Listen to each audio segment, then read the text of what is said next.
Hello guys! Welcome to KDH Vlog! Good morning, good afternoon, good evening sa ating mga KDH na nanood ngayon dito sa aking video. I hope na makatulong sa inyo kung ano man yung i-share ko ngayon dahil ang pag-uusapan natin ngayon kung paano ako nakapunta dito sa abroad, kung paano ko nakapag-apply bilang isang domestic helper dito sa bansang Hong Kong. So, pala kayong pumunta dito sa Hong Kong para mag-abroad bilang isang domestic helper. So, sana makakuha kayo ng kunting idea kung paano at kung ano yung magiging proseso kapag yun gusto nyong mag-apply dito sa Hong Kong. 2018 ako nag-apply dito sa Hong Kong. So ngayon ay 2026 na. So I'm not sure kung may mga pagbabago ngayon sa pagpuproseso. Pero syempre i-share ko pa rin kung ano yung mga na-experience ko dati, at least magkaroon lang kayo ng kunting idea. So ayan, way back 2018 ay nag-start na ako or napag-isipan ko na mag-abroad. Meron naman akong trabaho dati na kaka-regular ko lang actually, pero mababa kasi ang sahod. Yung sahod ko napupunta lang sa pag-rent ng boarding house, ganyan, pagbayad ng mga kuryente, transportation, syempre papasok sa trabaho, pamapamasahe, pagkain din sa araw-araw. So yung nasasahod ko sa isang buwan talagang hindi siya sapat. Nagigipit pa rin ako kaya naisipan kong mag-abroad. Ang una ko talagang in-applyan dati is factory worker. Kaya kumuha na ako, syempre una nating gagawin kapag mag-abroad tayo, kukuha tayo ng passport. So kumuha ako nun ng passport, and then nung nakakuha na ako ng passport, nag-apply ako ng factory worker. Pero ang tagal kasi ng tawag ng factory, pero nakapag-apply naman ako, nakapagpasa na ako ng resume. So dahil na babagot na ako sa kakaantay ng tawag for the interview doon sa factory, so naisipan kong mag-apply ng ibang kahit anong trabaho. Sabi ko sa isip-isip ko, basta yun nga makaalis ako, makapag-abroad ako. So dahil sa eagerness ko dati na talagang makapag-abroad at makaalis doon sa Pilipinas, dahil yun nga wala namang sapat na kinikita din, kaya nung nabagot na ako sa kakantay ng tawag doon sa pag-interview doon sa factory, so naisipan kong pumunta doon sa munisipyo sa amin, sa lugar namin, sa province namin, sa Nueva Vizcaya. So doon sa munisipyo, nagtanong ako doon kung may job fair sila, and then sakto may job fair doon, pero ang in-offer lang nila is yung domestic helper na trabaho bound to Hong Kong, ganyan, Singapore. Tapos ewan ko kung anong pumasok doon sa isip ko, guys. Tapos sige, dahil para hindi nga masayang pagpunta ko doon, okay, sige, itry ko na lang yung tinanong nila sa akin kung saang bansa yung gusto kong puntahan, either Singapore ba or Hong Kong. Pero pinili ko yung Hong Kong kasi nga naisip ko meron pala akong pinsan dito sa Hong Kong. Binigay nila sa akin yung mga magiging requirements na ihanda ko, ganyan, tapos kung saan talaga yung pinaka-office ng agency nila, tapos kung magkano yung magiging gastos ko sa training, kasi may training, di ba? Pag once na pupunta ka ng agency, bukod pa sa pagpapasa mo ng mga requirements, ay may training kasi doon sa training na yun, doon mo makukuha yung NC2, doon sa NC2, di ba, na domestic helper NC2. Dapat may ganun kasi first timer ako, wala pa akong ganun na NC2, hindi pa ako NC2 color ng domestic helper. So kailangan kong mag-attend ng training. So yung training doon sa TESDA para sa papuntang Hong Kong ay worth of 25,000, and then sa Singapore naman is nasa 15,000 yung babayaran dun sa training. Ayan yung in-explain nila sa akin. Mas pinili ko itong Hong Kong kasi nga alam ko na may pinsan ako dito, sa at least iniisip ko na kapag nagkaroon ng problema, meron akong matatakbuhan kaysa naman dun sa Singapore. Ayan yung mga in-explain nila sa akin. Tapos yun nga, magpa-medical. Unang-una is yun nga, pasa ako ng biodata, syempre. Umaten ng training, yung bayad ng training is 25,000. Napakamahal po doon sa agency na napuntahan ko. Iba-iba yung bayad ng training. Kasi yung iba mas mababa sa 25,000. Pero yung sa agency ko na napuntahan talagang mahal, 25,000. Mas mura doon sa Singapore, nasa 15,000. Mas mahal dito sa Hong Kong. Pala sa training fee, parang nagkamali ata ako, guys. Hindi pala siya 25,000, parang sobrang mahal naman ng 25,000. Parang yung training fee pala ay nagkakahalaga lang siya ng 15,000 kapag Hong Kong ang pupuntahan, tapos 10,000 naman pala pag sa Singapore. Ayun ata, kung hindi ako nagkakamali, ganyan yung binayaran ko, 15,000, hindi pala 25,000, kasi sobrang laki naman 25,000.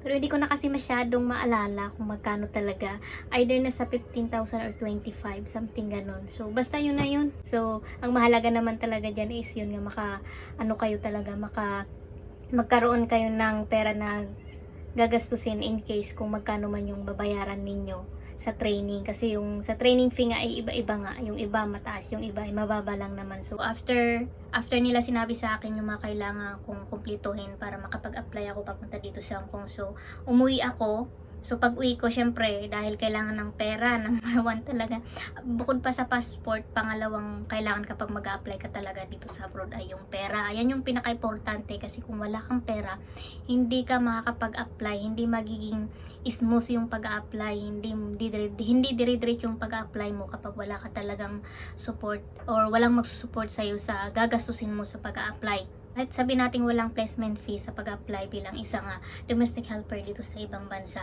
mapapagastos ka pa rin. Hindi mo maiwasang gagastos syempre sa pagpaprocess mo ng mga requirements sa travel mo, transportation, di ba, yung pagkain mo. So kahit walang placement fee, parang placement fee na rin yung magagastos natin sa pagpaprocess. So dahil kinakailangan ko ng pera na pambayad sa training, ganyan, na 25,000, tapos syempre additional pa yung pa-medical, di ba? In case na makakuha ko ng, or may kukuha sa akin na amo, ay yun nga, kailangan kong magpa-medical worth of 3,000 ay, 3,000 pesos yung pa-medical noon. Tapos meron pa nga yung documents na babayaran namin sa agency, which is 5,000 peso. Ganyan yung mga nabayaran ko dati. Tapos may video pa na parang 2,000 pesos, ganyan. Basta doon sa agency, walang placement fee na babayaran, pero may mga ganyan na binabayaran. Kaya, ayan ata yung ano nila, syempre para maka-earn siguro yung agency. Kaya, nagpapabayad sila ng mga ganyan. Kaya, ayan. Pero, syempre, dahil sa kagustuhan ko rin namang makapag-upload dati, so, talagang binayaran ko na lang passport. So, second step na ginawa ko ay naghanap ako ng tao na tutulong sa akin financially. Minisage ko yung mga kakilala ko, yung mga tita ko, mga tito ko, ganyan-ganyan. Kung may magpapahiram sa akin ng pera, kasi kailangan kong likumin yung 25,000 na pang training ko, plus yung pang medical, plus yung mga gagastusin ko pa na luluwas ng Maynila, ganyan, food ko, transportation, ganyan. So, hindi lang 25, hindi lang 30,000 yung kailangan kong lilikumin nun. Siguro sa minimum is kailangan magkaroon ako ng 50,000. Ayan. Kaya, naghanap ako ng taong tutulong sa akin. And then sa awa ng Diyos, guys, ay pumayag yung pinsan ko na nagtatrabaho dito sa Hong Kong. Minisage ko siya na yun, pinakiusapan ko siya ng maayos na gusto kong mag-abroad, ganyan. Basta ang dami kong mga in-explain sa kanya. And then pinangako ko din sa kanya na titiisin ko kung makakapunta man ako dito sa Hong Kong, kahit anong mangyari ay titiisin ko yung trabaho ko, ganun. Yun yung sinabi ko sa kanya para mapalitan ko yung hiramin ko sa kanyang pera. And then sa awa ng Diyos, pumayag yung pinsan ko dito sa Hong Kong. So siya yung nag-support sa akin para makapunta ako dito sa Hong Kong. Kaya hindi masyadong naging problema sa akin yung pera nung nag-a-apply ako, kasi nandito yung pinsan ko na nagsusupport sa akin.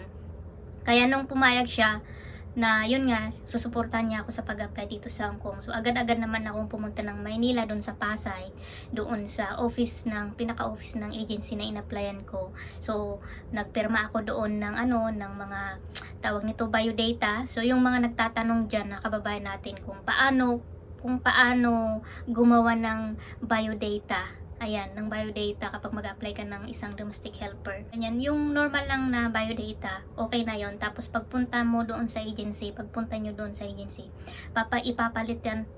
mo naman yung biodata mo, kasi bibigyan ka ng panibagong biodata yung agency. Kasi ang gusto ng mga agency kasi, kapag mag-apply ka ng isang domestic helper dito sa ibang bansa, dito sa Hong Kong, dapat yung working experience mo, kahit wala kang experience sa Pilipinas na naging nani ka o naging katulong ka, naging kasambahay ka, kailangan mo parang isulat yan sa working experience mo. So, kailangan mong pikihin yung working experience mo. Maglagay ka doon ng mga kahit 2 years na experience mo na nag-alaga ka ng bata, ganyan. Tapos ilalagay mo doon kung anong naging duties and responsibilities mo, kung naglaba ka, nagmamlansya ka, linis ng bahay, cooking. Ayun yung pinaka-importante talaga na ilalagay natin kapag gagawa tayo ng biodata, kasi yan yung tinitignan din ng mga mostly talaga ng mga employer. Syempre yung may karanasan.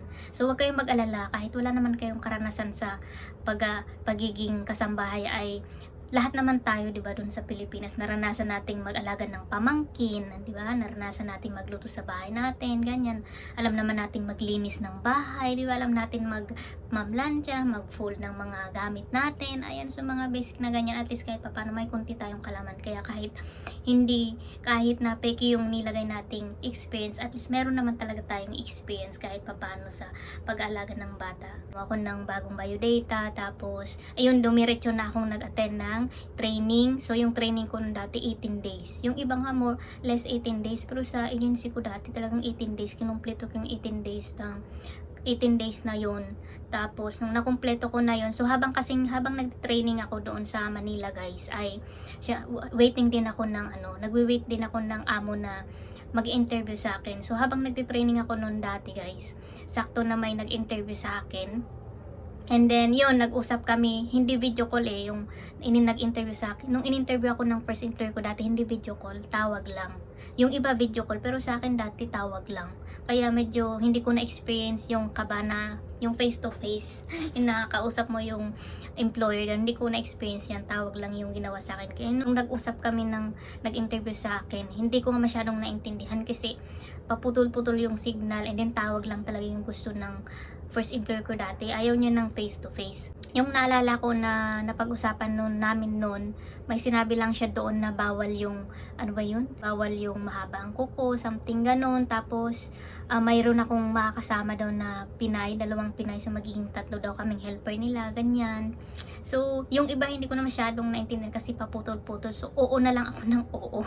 Tapos sinabi din sa akin na yung day off hindi pala Sunday, parang weekdays yung day off, and then pumayag din ako doon sa sinabi niya na weekdays yung day off kasi kailangan namin mag-alternate kasi 3 kami magkakasama, so alternate.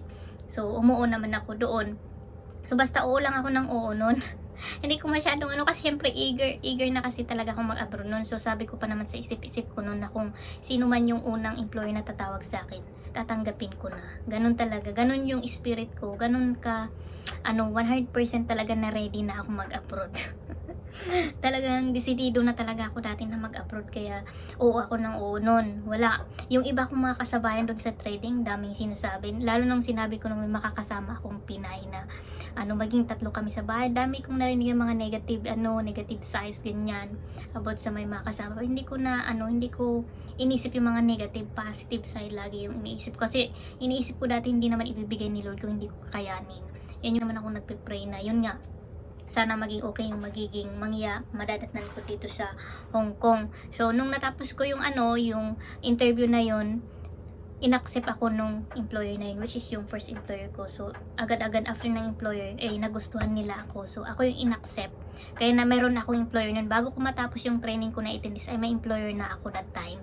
Kaya pagkatapos ng training ko ay dumiretso na rin akong pa-medical para matapos din yung medical, kasi parang emergency, parang minamadali ng amo ko yung pagpunta ko dito sa Hong Kong, kasi nga kailangan nila ako, kaya yun.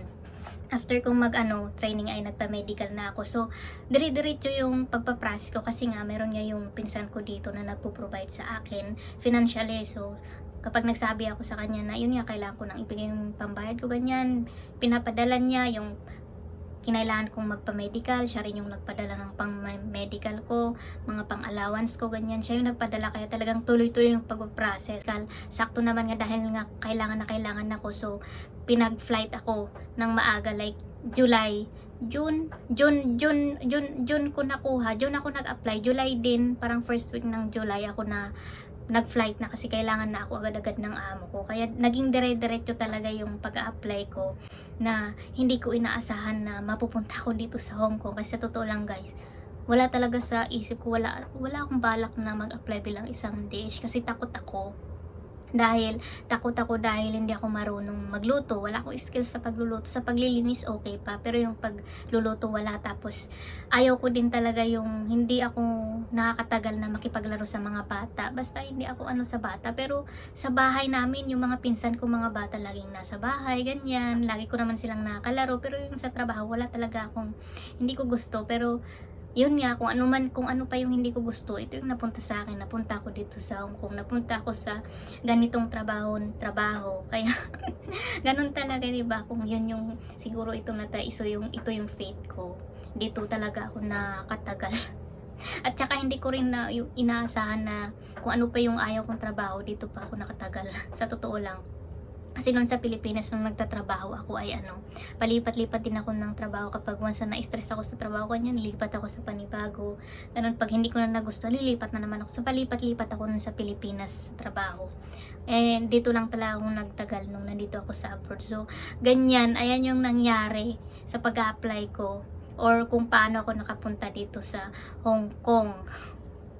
And then, meron pa pala guys, muntik ko nang makalimutan. Naalala ko pala noon, dahil nga syempre, okay na, may amo na ako, pinaprocess na yung visa ko, ganyan. Tapos na yung aking training noon, yung medical. Nag-attend pa pala kami ng ng OWA ba yun? Or OWA, Polo, something ganon. Meron pa doon. Meron pang ganon pala na ginawa namin dati. OWA or Polo, something. Nakalimutan ko na kasi syempre, sa tagal ng panahon guys, nakalimutan ko na. Way back 2018 pa yun. Na naalala ko, basta dalawang klase yun, OWA ata tsaka Polo yun. Parang yung isa ay dalawang araw, yung isa is isang araw lang, something ganun, meeting ganun. So napuntahan ko din yan, and then tuloy-tuloy naman yung pagpuproseso kasi nga syempre meron nagpo-provide sa akin, may gumastos sa akin, so hindi ko na pinoproblema yung pamasahe ko, pamapamasahe para umatin ng mga OWA ng Polo meeting kasi meron naman akong pamasahe noon. And then dati, nung nasa Manila ako dahil sa training ko, and doon naman ako sa Manila nagtrabaho dati, so may makakilala ko doon. So, nakiusap na lang ako sa kanila na makitira doon sa boarding house nila, and then nakihati ako ng rent.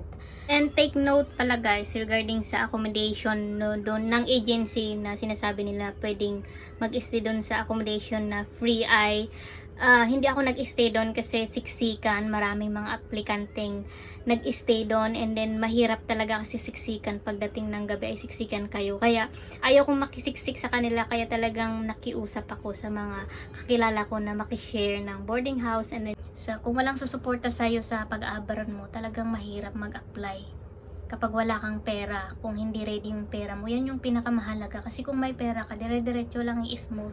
Once na may kumuha na sa'yo ng amo, tuloy-tuloy na yung pagpaprocess. So yung flight na lang yung hinintay ko nun, nung natapos ko lahat na nang kailangang tapusin. Ayun, yung flight na lang yung inantay ko. Tapos nung dumating na yung air ticket ko, ganyan, ang ginawa ko nun, umuwi muna ako doon sa bahay namin sa province, syempre, para makapagpaalam sa mga magulang ko, ganyan. So nung nakapagpaalam ako noon, day of flight ko, a day before yung flight ko ay lumuwas na ako ng Manila. Hanggang nakarating na ako dito sa Hong Kong. So ganyan yung naging proseso kung bakit ako nandito sa Hong Kong, paano ako nakapag-apply dito sa Hong Kong.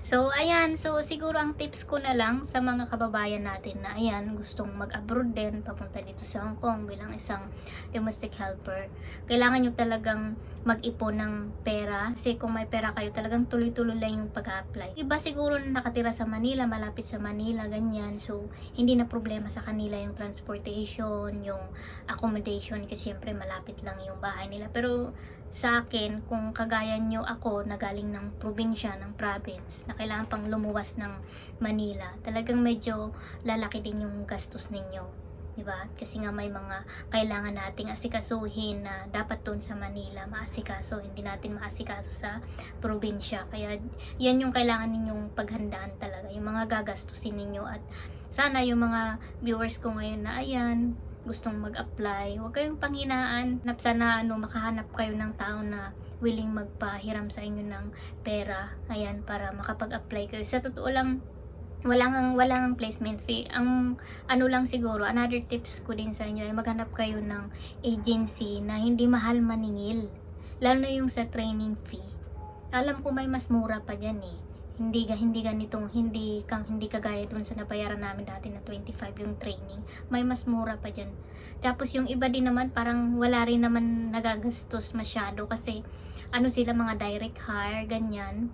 Yung mga direct hire na iba, walang masyadong nagagastos. Magkano lang siguro yung nagagastos nila, I'm not sure. Kasi ang magagastos lang dyan, yun nga, yung pag atin ng meeting sa OWA, Polo, ganyan, medical, ayan lang yung mga kailangan nyo talagang gastusan. Tapos yung training, ayun, iba-iba naman yung expenses sa training. So, hindi ko lang masabi dun sa iba kung ano yung naging experience nila sa training, kung magkano yung nagastos nila. Pero kailangan nyo nga lang talagang hanapin yung agency na yung training nila is mas mura para hindi kayo mapagastos ng mahal.